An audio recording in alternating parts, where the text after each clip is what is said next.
Because some of us, we get so excited about changing the world that we miss some steps, which is how can I embody, and this is the key, this was the missing link, and this is, I think, the game changer for everybody, which is how can I embody and live my mission for the world? Because if you can truly learn how to do that, you might have a chance to change the people in your community. And if you do that, then you might have a chance to impact your country. You might have a chance to impact your world. You are here. Welcome to the Purpose Finder podcast. This is the show where we uncover why you are truly here and, more importantly, how to make it your reality. My father, the late Dr. Miles Monroe, said the greatest tragedy in life is not death, but life without purpose. And research further shows that people with a strong sense of purpose are 2.4 times more likely to feel fulfilled. Each week, I sit down with extraordinary guests, entrepreneurs, artists, thought leaders who are boldly living their why. We dive deep into their journeys, the struggles they've overcome, their breakthroughs, and the lessons that can help you do the same. I am your beautiful host, Charissa Monroe Wilborn, and we're about to explore the mindsets, tools, and strategies to help you live a life with purpose, passion, and legacy. Are you ready? Let's go and dive into the episode. And ladies and gentlemen, we are back for another great, amazing, fantastic episode of the Purpose Finder podcast, where our mission is simple: to inspire you to find and uncover your life's purpose and to live a life overflowing with three things. You know them: meaning, fulfillment, and significance. Why? Because deep down, we all crave belonging. No one wants to feel unfulfilled, and we're all searching, asking that big one question: why in the world am I here?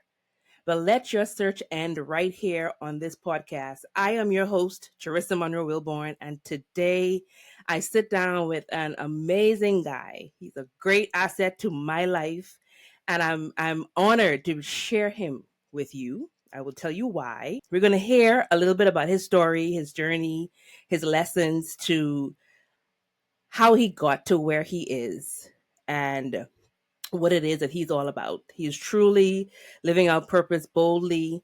Help me welcome my coach, John Israel. John, thank you so much for being here.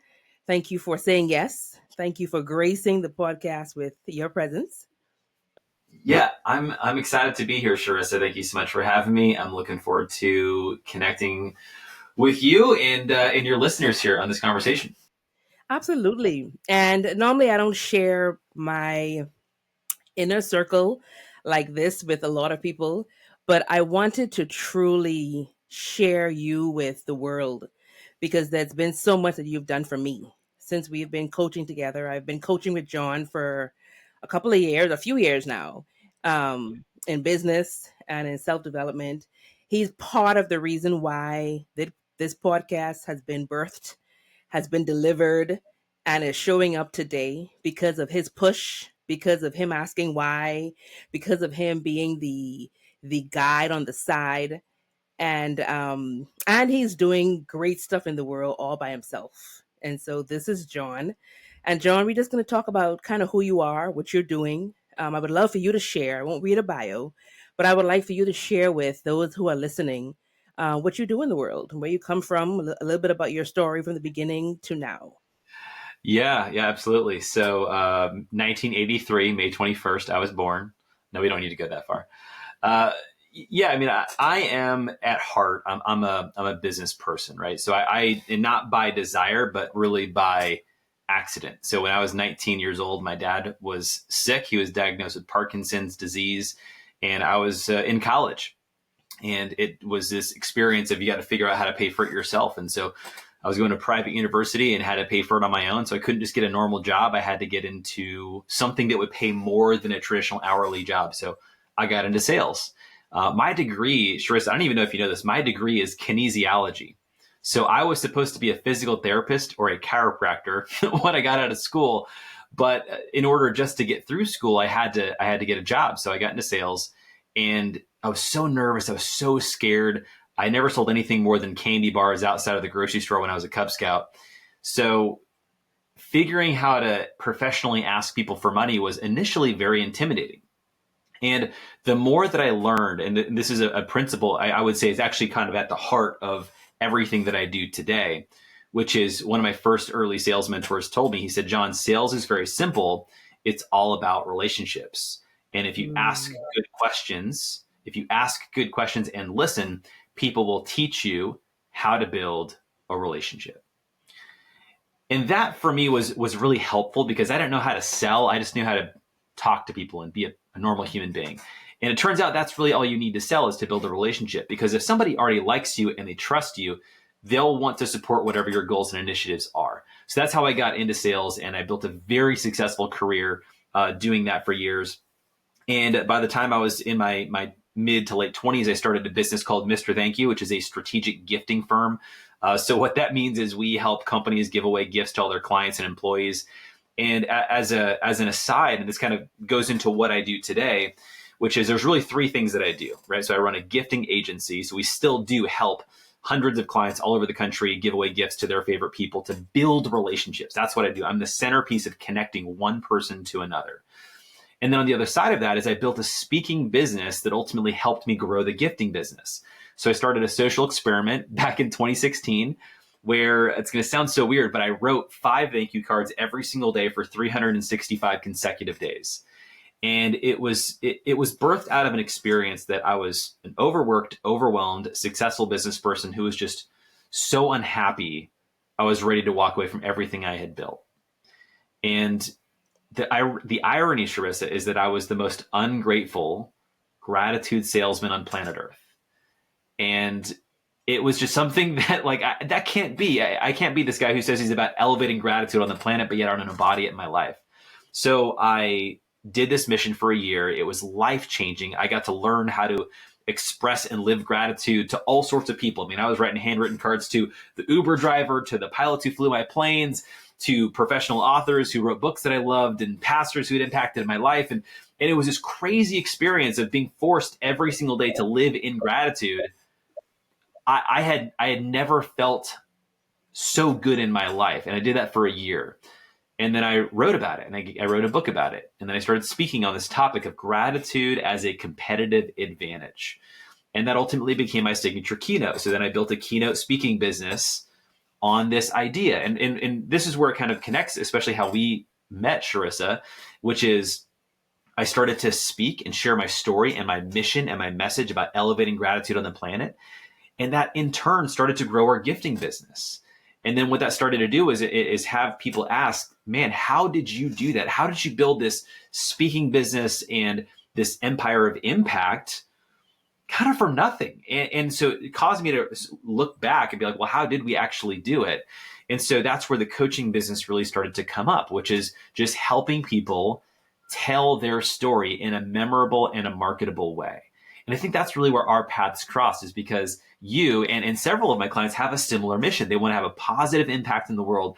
But there's this question, which is, how do I tell my story in a memorable and a marketable way? And I think that's where kind of the birthing of those two things, right? Being this mission-driven person, but also having this sales and marketing background helped me know how to connect those two pieces together. So that's what I do. I'm a business person. I'm a speaker, and I'm a coach.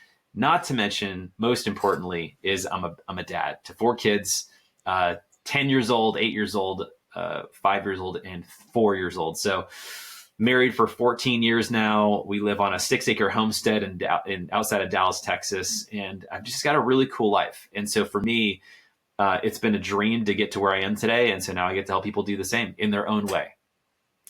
Wow. And you have all of that now.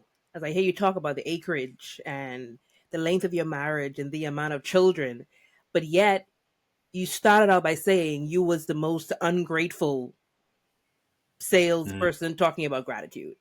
Yeah. And and how it's such an oxymoron, but how Right. gratitude is so important when it comes to living out our purpose and living out our vision.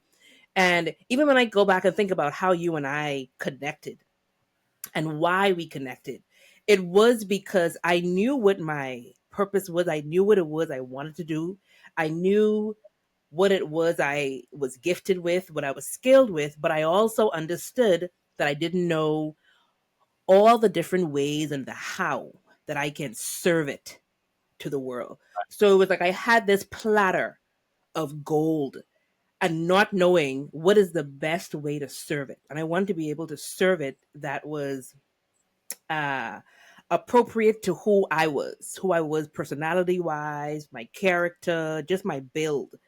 And so I went searching, like you and I didn't just bump into each other. No, I went searching for someone who would sharpen me.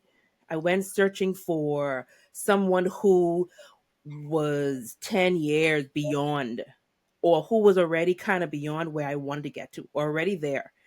And then I wanted that person to be able to bring me along with them and teach me the ropes and give me, hey, this is what we can do, like truly be a coach as a guide on the side. And that's when I came across you and what you did, your work. You and I met. We've been working now for, oh my goodness, it feels like forever, but I think because I was so committed to my purpose, we've been working for a short amount of time, but we have done like 15, 20 years of work. It's been a lot. Yeah. Produced. You've done a lot of work over the last couple of years, I Charissa. have done a lot of work, and I would not have done it without coaches like yourself. I'm going to interview another coach of mine. There's going to be another coach of mine who is going to come on the podcast. And I want to share you guys with the world because I want the world to understand that you don't have to know it all. For me, Right. I recognized early on from my father, the late Dr. Miles Monroe, I don't have to know it all. I just have to be connected to the right people that know more than I do. Right. And you happen to know more than I did. And my other coach knows more than I did, and my third coach knows more than I do. So when I put you all together, let me tell you, I'm the smartest person in the room because of who I have backing me and supporting my purpose and cheerleading my purpose. And so it's just I think about all of that and how important gratitude is. And let me be the first to say thank you. Thank you. Let me give you your flowers now while you are still alive, while you are still here to enjoy them. Let me say it publicly in front of the world. Thank you for believing in me. Thank you for pushing me. Thank you for staying committed. Thank you for trusting me. Um, thank you for the honesty and transparency sometimes, reeling me in when you needed to. I just thank you. Thank you for allowing me to grow, to be this person that can show up as a host of a very successful podcast, even though we um it's just now coming off the ground, but it's been beautiful. Yeah. And Well, what's great about you, Charissa, is you're an excellent implementer, right? And I think this maybe not have been the direction we were planning on going, but I think one of the most valuable things that we can do to actually get where we want to go is to be coachable, right? Is to be someone who, when you're in a coaching experience, that you're taking action on what you're doing. And just even from the start of this podcast, when we had the idea, and it was like, yeah, I think this is the next step, and just you took action. Here we are. You're multiple episodes in, and you got a whole, and you're in the connections that you're making. It's really, really cool to see. But honestly, it doesn't happen until you do something, and you certainly did. and that's been the thread with a lot of my conversations with people is, yes, there is purpose, but there is the action part that is so important. There's the putting it into words, declaring it, and then putting action and attempt be behind it. And I had no idea. I don't know that I was ready for a podcast a few years ago, but when it came up again, and it's like, now is the time, Charissa. I still wasn't ready, but I was like, but I know I got to do it. Yep. And you're like, yeah, just put it out there. And here we are. And now here it is. You get to share your story and share who you are and what you've done, but also we I say my audience as well because I'm always learning, but we get to learn from some of your lessons. And I know that you have gone from having or being the primary income to having to transition into following your passion, which sometimes isn't always about money. And so I want you to talk about what that journey has been, because Yeah. sometimes I think people get stuck in not making any action at all because the money may not look right. Yeah, this is such and you may not know this part of my story because this is actually a very personal one, but it's very relevant to what you're talking about. So when married, children, my wife stays at home, and so I am the sole income earner. So at one point by 2018, 100% of my income was our gifting agency. I had just published the book. I was doing a little bit of speaking, selling some books at the speeches, not even really getting paid yet. And I had an experience with somebody who was an audience member who had heard my message and had started taking action and expressing gratitude and building relationships. And we had lunch one day because he was sharing with me how much my work had impacted his life, which anybody who has a big mission, you want to write a book, that's what you want, right? You want to know that what you're doing actually does positively impact someone's life. And it was so meaningful that I came home. I came back to my office after that lunch, and I just got on my knees and I prayed. And I said, God, is this the time? Is this time for me to exit and leave my gifting business? And it was as clear as day. But the answer I heard back was leave now. So I stood up, I grabbed my journal, and I wrote down, today I quit my job. And then I drove home at like 2:30 in the afternoon, odd time for my wife to see me come in the front door. And I walk up to her, kids are asleep. And I just, in tears, I just say, here's what happened. I had this experience. I prayed about it. It's time for me to leave. So then she hugs me and kisses me. We're both crying. Then she leaves the room and comes back and hands me a positive pregnancy test. No way. For our third child, right? Wow. And I was like, okay, God, now you're tested. Now you're be like, all right, I know you got some faith, John, but how good is your faith? How deep is this? And so it was a very good challenge because I did truly have to really consider the finances in a completely, I had to take an honest look. You can't just feel inspired and then just go do it and then everything's going to work out. Like that is a part of it. And so for me at the time, I really had to start thinking of how could I actually do this? How can I start to make the speaking career a real thing? And I have some friends who have been professional speakers who are. And so I knew a little bit of their models and how they went there. And some of them, it was really tough. They went deeply into debt, just, trying to live off credit cards and figure out a way to get speaking engagements. And some people just it took them a long time to get there. They say it takes 10 years to become an overnight success. And I think that's every bit true. And so I'm a bit of a conservative in that regards, right? I didn't want to leave my wife and kids just hanging on a thread with a new baby coming. So I decided, okay, I have a bunch of sales experience and business background. I'm going to start a coaching business so that I can free myself from the income of my gifting agency to start speaking. So here's an interesting part that a lot of people don't know about Sharissa. I actually completely stopped pursuing any speaking engagements for about 6 months because I was, number one, going through a coaching certification training to learn how to become a legitimate coach. Two is I needed to build a book of business so I had clientele. And so while I left and I stepped away from the gifting business, I still took care of all of my clients, but I just wasn't actively really out there trying to drum up new customers. So I really had focused on coaching. So for 6 months, I focused on building a coaching business, and that's what I did. And so it took me about 8 months in total to completely replace that income that I needed. And then at the end of that year, I started to pursue speaking again.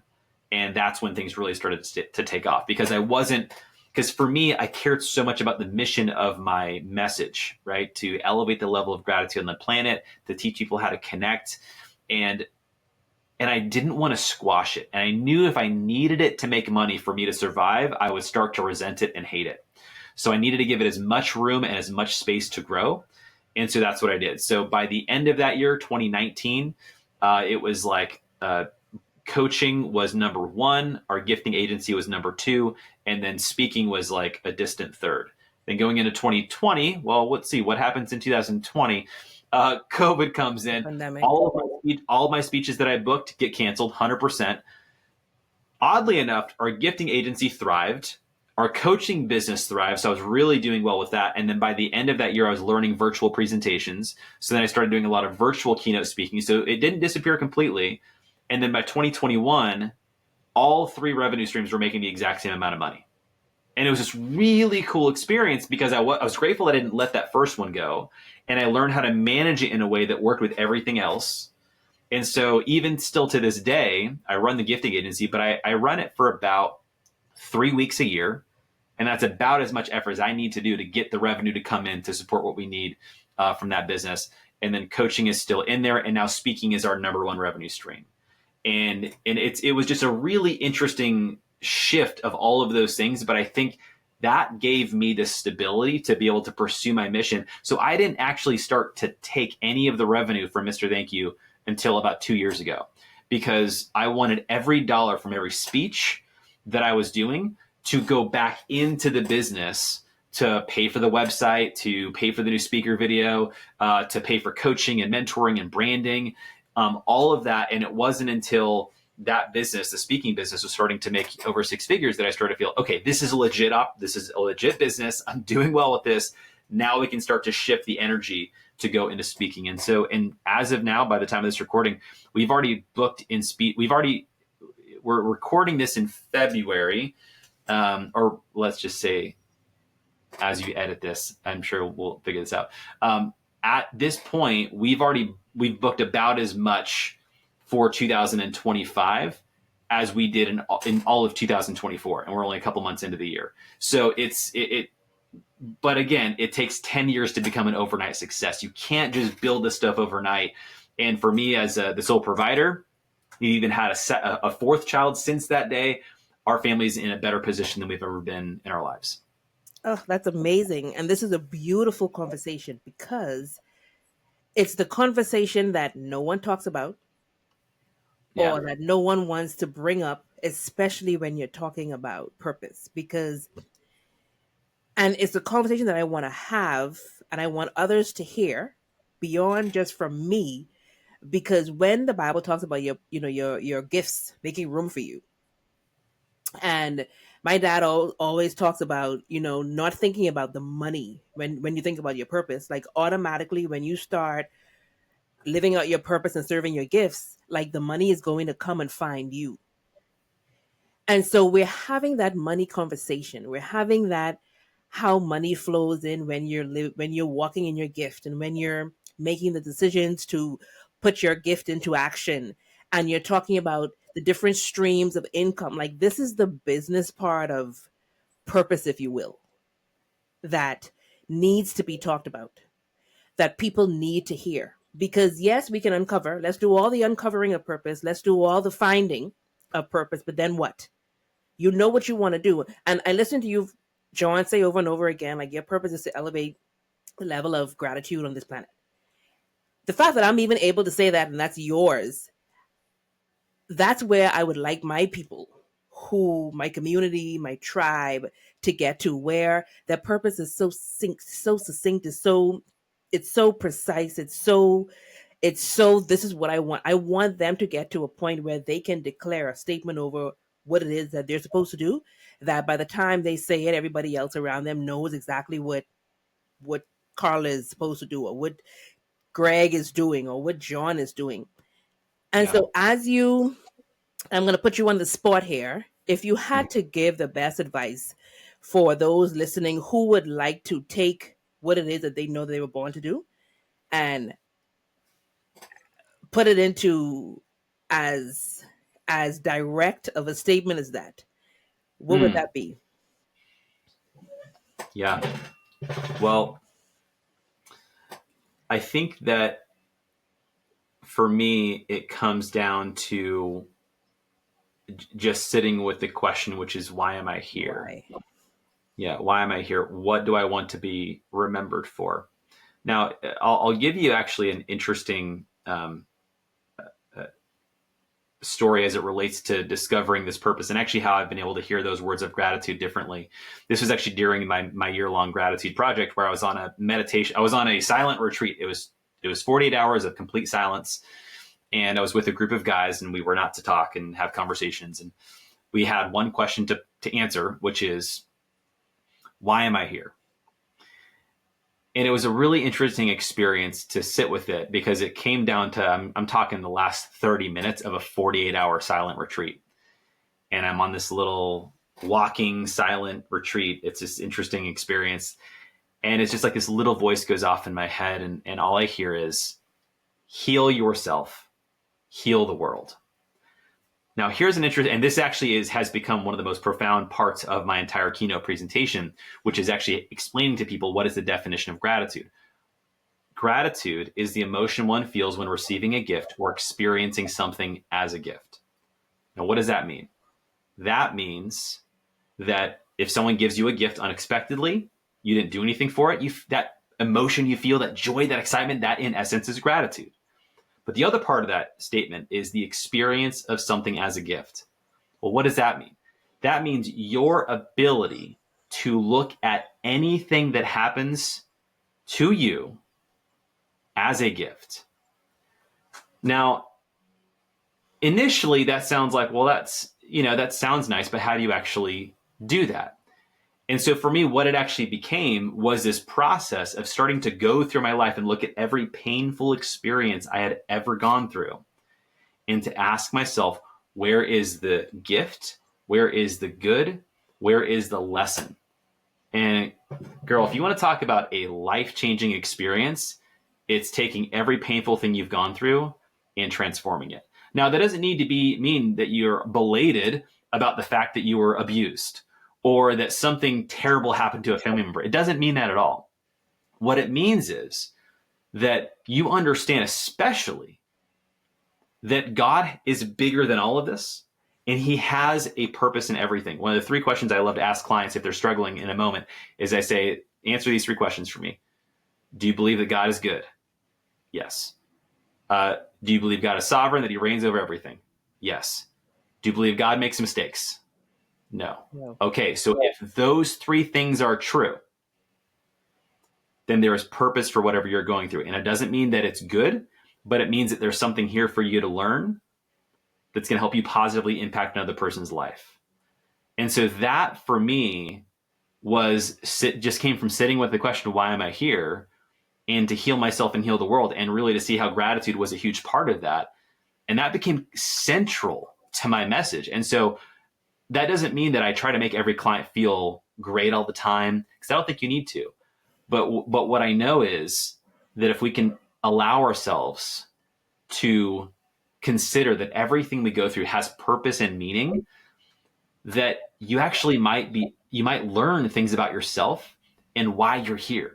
And that can be your driving force. And so a lot of people have found their purpose in their pain. It's come from their struggles. And to kind of capstone this story, when I really tried to look at that from my history, I mean, one of the most painful experiences for me was when my dad got sick. And suddenly I was thrown in the deep end, and I had to fend for myself, and I had to pay rent to live in my own home as a teenager. And I'm like, this is insane. No one should do this. And I had so much shame and anger and frustration. And by the way, I know some people are listening to this and be like, that doesn't sound that bad. I had to do that when I was 16 or 15. And that might be true. But the point is that I was able to see that all that pain that I went through as a kid are the pieces that made me who I am. Because I struggled financially, because my family struggled, I had to learn how to be a grown-up. I had to learn how to get good at business, and I learned that I have a knack and a skill for sales. I am so grateful because of everything I have that's come from that. So in essence, I have to be able to look and say, not that I'm grateful that my dad was sick, but I'm grateful for the lessons that came out of that. And that, for me, was where all the life-changing power of gratitude came into play.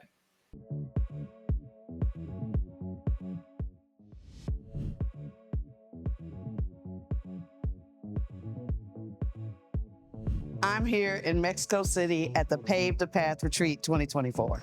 This first day has been amazing. We tend to look for answers on the outside of ourselves, but a lot of our solutions to our problems are on the inside of us. If I had to wrap this up in one word, I would use the word transformative. One thing I learned day one is, I guess, be open to the applause when you have people that are on your side cheering you on. Transformation is a process, so I don't expect us to get to a place where we're completely transformed. You should never be transformed. There should always be a transforming continually happening.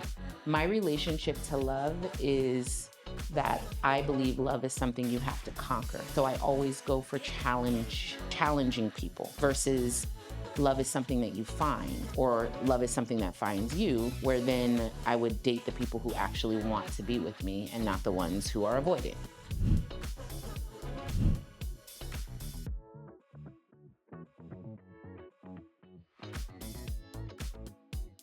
If you want to return home unrecognizable, make sure you are with us next year. You don't want to miss such a beautiful experience. I've already been thinking of people that I want to run home and tell, and I'm excited to come back next year. Position yourself to be poured into so you can be served from your overflow, but make sure that who and what is pouring into you is pouring in life. It's pouring in empowerment. It's pouring in good, positive vibes, because you don't want to be filling and pouring and overflowing on serving the people you serve with a bunch of oil. Y'all better come on this retreat.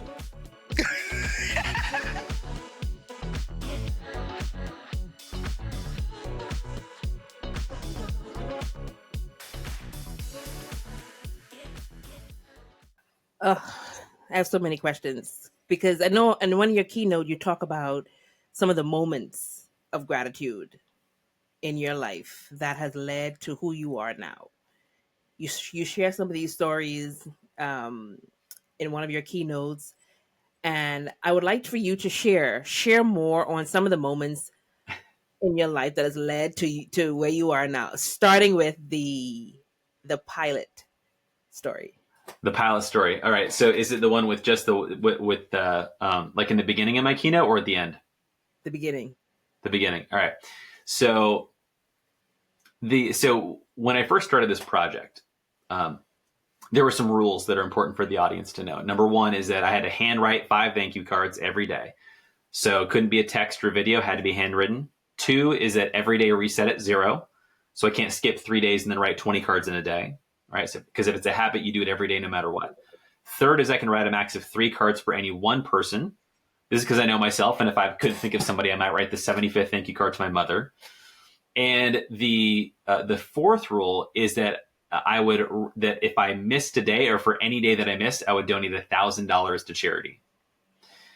And that for me was just putting skin in the game. So what that meant is every day I can't mess this up. I've got to show up and do this every day. So day 3, I'm at the airport, and it's this interesting concept people ask, which is, well, then who are you writing all your cards to if you can't write them to the same people over and over?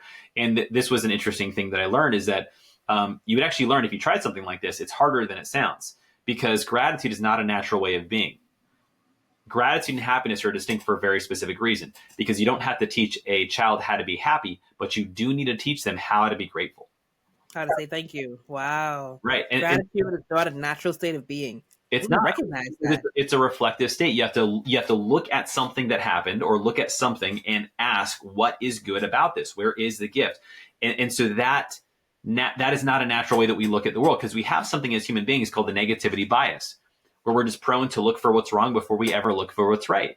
And it was a mechanism to help us survive. Because if we're out in the jungle and we hear a growl behind a rock, we don't assume it's a cute little kitty cat. We think it's a saber-tooth tiger. We run away, and then we live to see another day. Right? That's the purpose of a negativity bias. So we're prone to see threats. Now, here we are in modern day America. We don't have to worry about saber-tooth tigers, but yet we still have this proneness to be looking for what's wrong, to be looking for the threat. And this was the big lesson in that, which is that pessimism is the illusion of safety.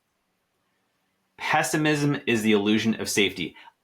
What we think is, if I keep looking for what's wrong, if I keep assuming the threats are around me, I'm going to be safe. And there is truth to that, right? But if we're constantly looking for what's wrong, and we look at somebody and we wonder how they might be a threat to us, that will also prevent us from building relationships and making connections and learning about other human beings.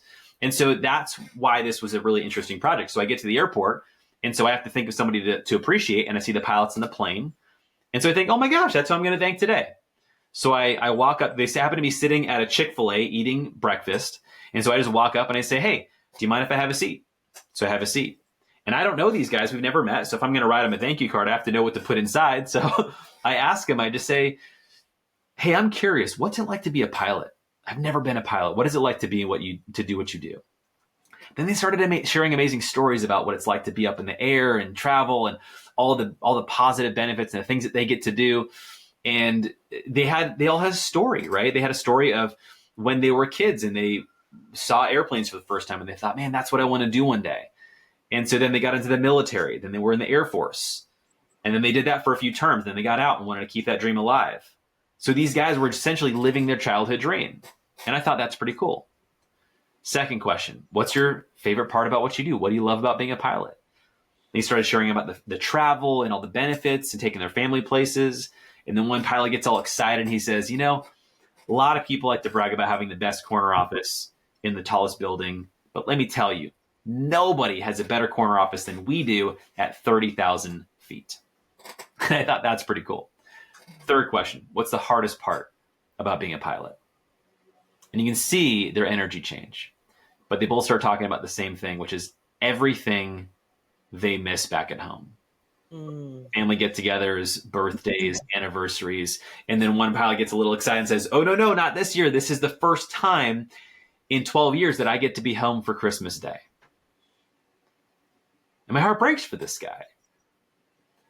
You know, and I would invite anyone who's listening to say, hey, just from hearing the answers to those three questions, how many of you have a greater appreciation for the pilots who fly your planes? And I think this year. We all do. Especially now. Yeah. And so we get on the plane. Eventually we have to take off. We get on the plane. My tray table comes down and this is the thank you card that I write. And I just simply say, hey, dear pilot, I'm sure it's strange to receive a thank you card from a passenger, but as I was boarding the plane today, I was thinking about how much I'm going to miss my family on this trip.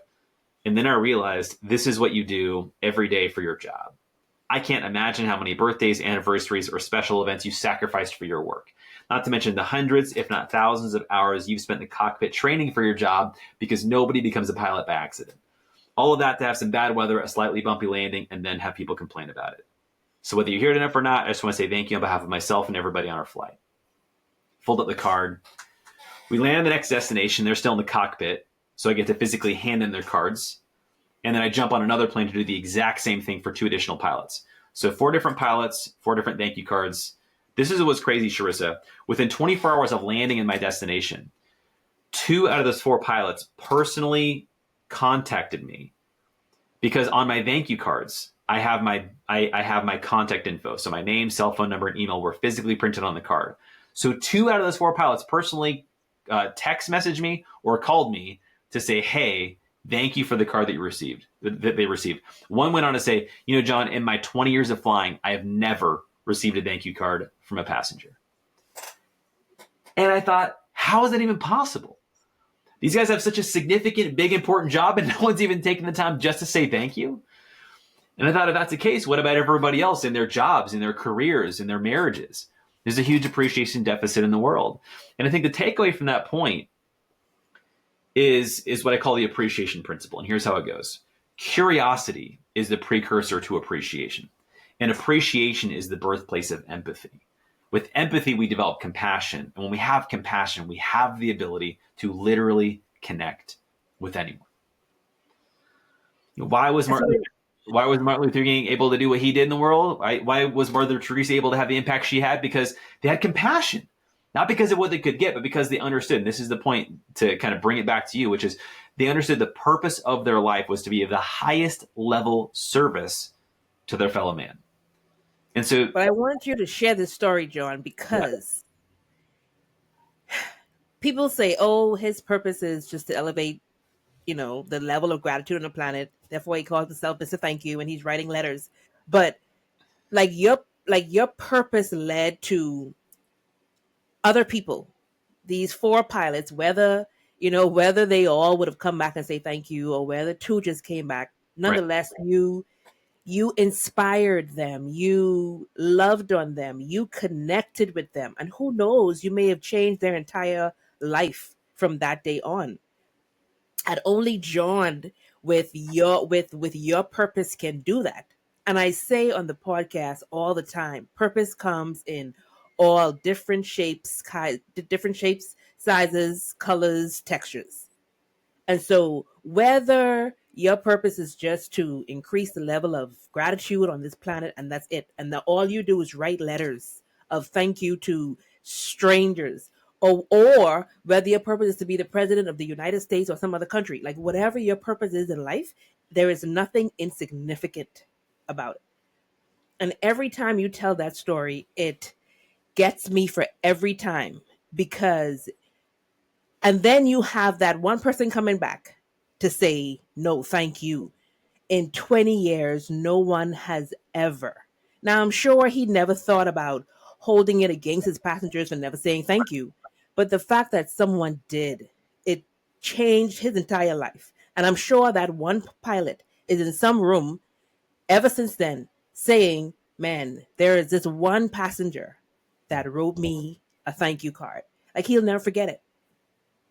And someone may look at your particular purpose and vision in life and say, oh, that's insignificant and small. But here you are making the big bucks, but you're also committed to writing letters. So as we talk about writing letters, Yeah. I'm looking at your wall behind you. Yeah. And tell us about, for those who are watching this particular episode Sure.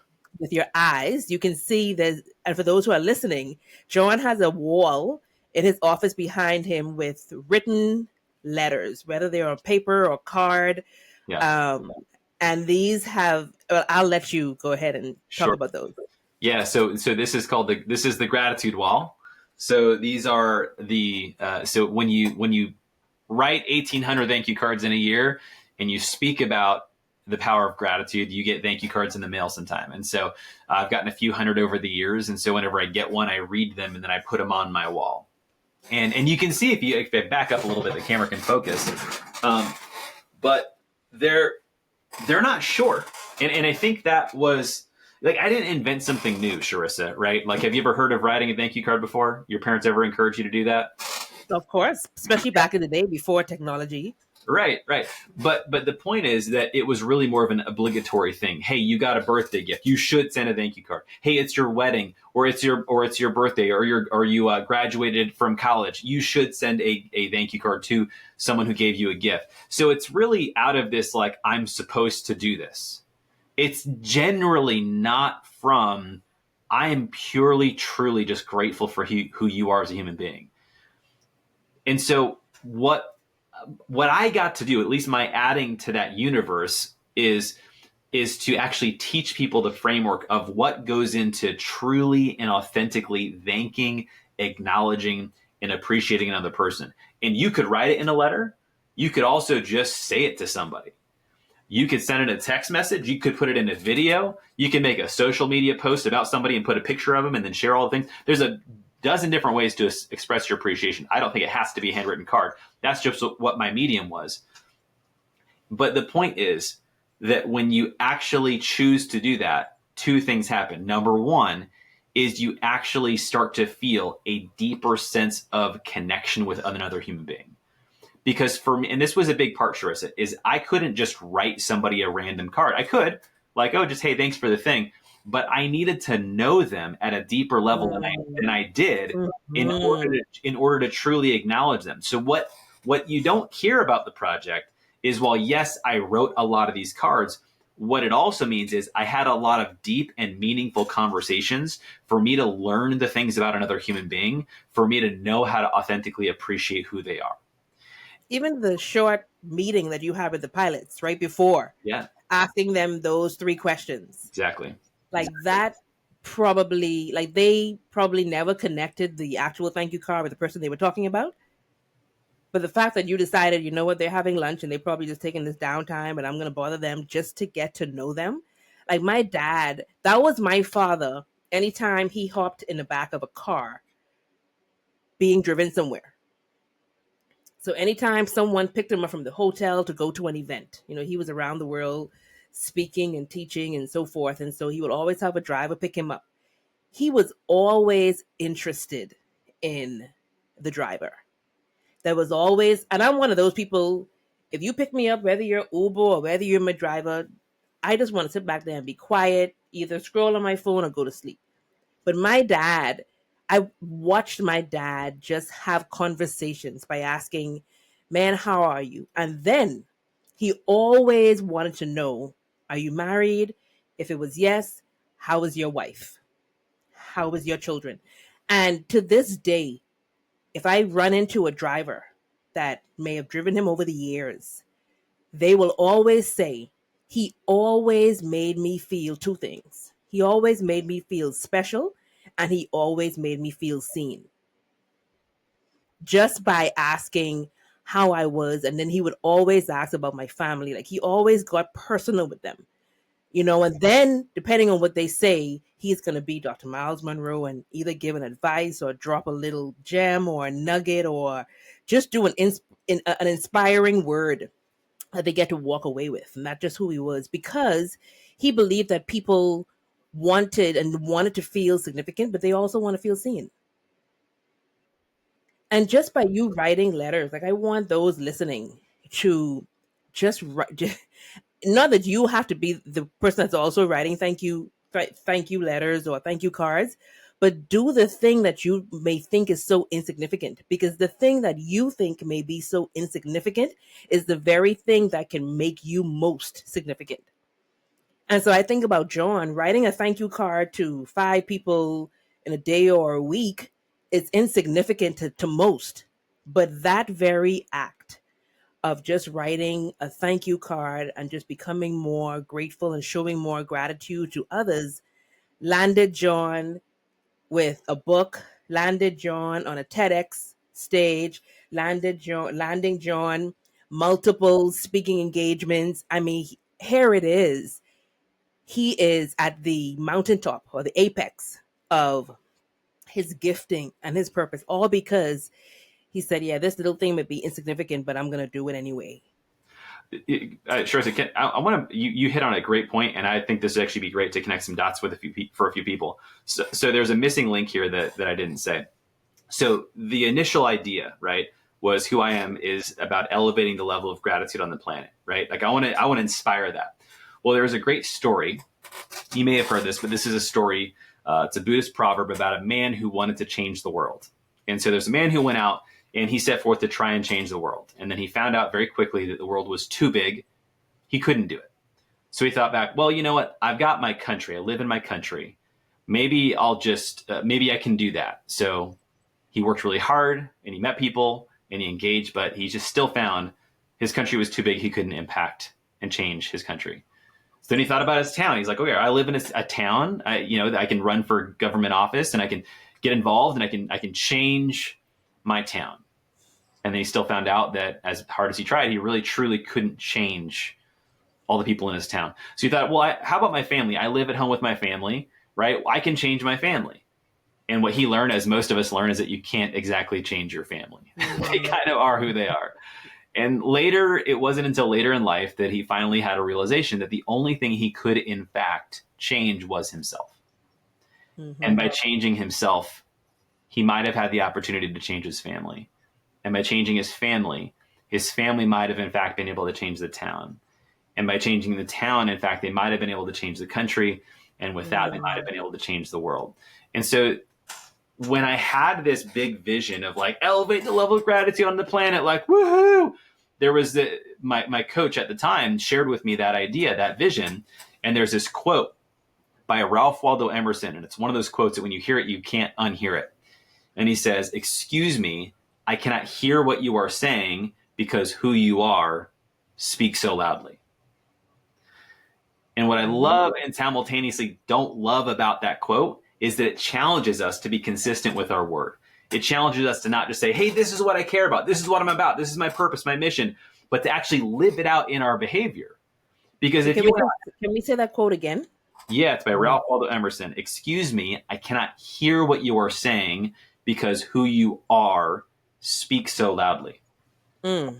Why is that relevant to what we're talking about? Because some of us, we get so excited about changing the world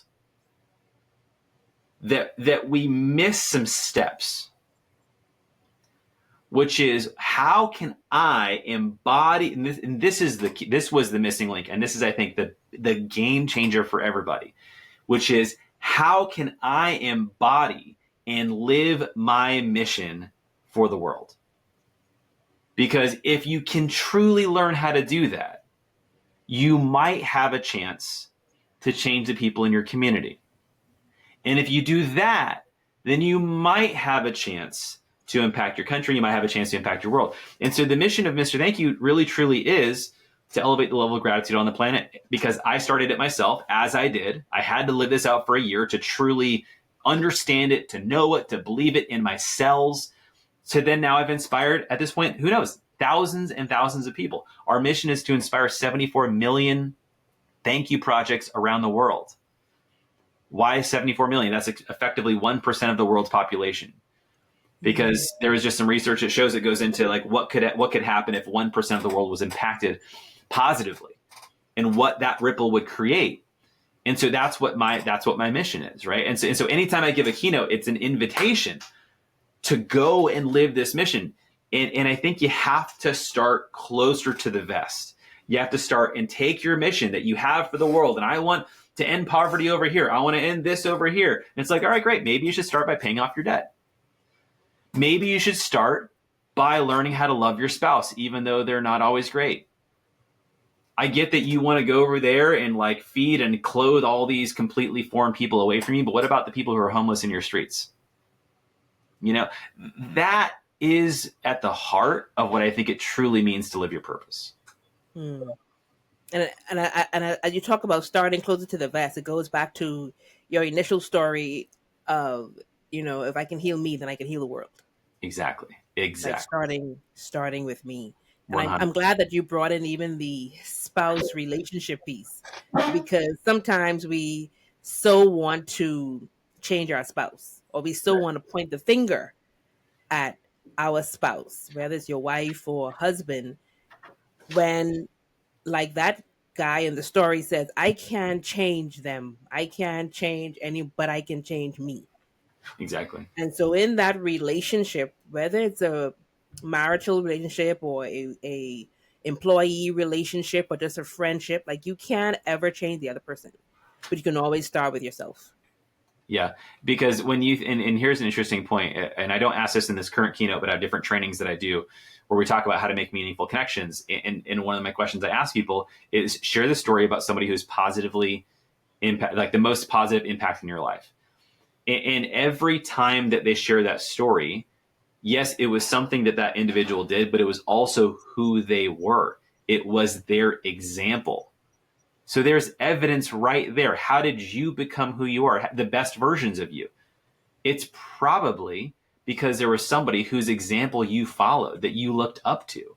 And so we can't ignore that. And I can't remember her name, but she wrote the book Girl Wash Your Face. I don't remember what her name is. But she has a quote that says, everybody wants to change the world. Nobody wants to help mom with the dishes. Mm-hmm. I just thought like, that's pretty funny, like in a true form, because we have all this like positive impact in the world, but what's wrong in your own life that you need to just hold the mirror up to for a minute? Oh, nobody wants to look in the mirror. Yeah. Nobody wants to look in the mirror. And my husband even always talks about everybody wants to be in the front. Everybody wants to be in the front, who people see all the time, when really and truly your purpose may very well have you behind the scenes. Yeah. And you're doing the greatest job. I mean, it's like a car. All you can see when you see a car is the outside shell and the color and the windows and the doors. It's all you can see. None of those things are serving a greater purpose than the engine that you can see. Yeah. Just to speak to that, because I think that's totally right. And here's an interesting perspective, because a lot of like who I am, who you are, who a lot of people that oh man, they're living their purpose, they're speaking on big stages. Yeah, sure. That doesn't need to be everybody. And my evidence of that is, so my wife was an entrepreneur before we got married. And there was an experience where she was struggling and having a hard time. And there was this, so we kind of were in this place of, we were going to get married. Like, what do you want to do here? And she finally had just this breakthrough moment where she just realized, man, all I want to do is be a mom. And in the moment she said it, it was like, I felt it in my body. Like, yeah, that's right. Like that feels so congruent. It's not like, oh, you're shutting down your dreams because you're not going to go out there and be this big badass entrepreneur.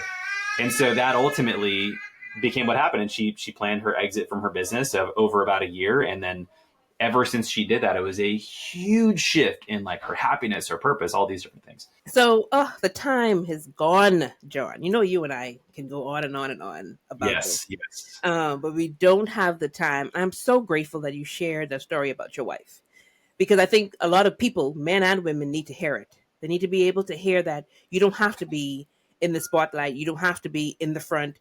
You could very well be in the back, never seen, and still completely making a significant level of influence and change in your community, in your home, in the world.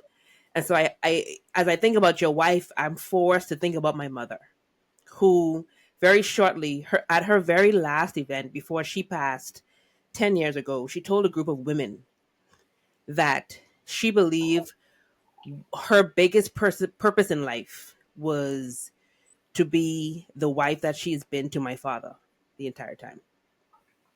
And people may look at that and say, that's it, you just want to be a wife. But when you look at the grand scheme of things, of who my dad is and was, and then who my brother and I are, and who we were as a family, like she was the epitome of the wife that Dr. Miles Monroe would have needed on his shoulder by his side.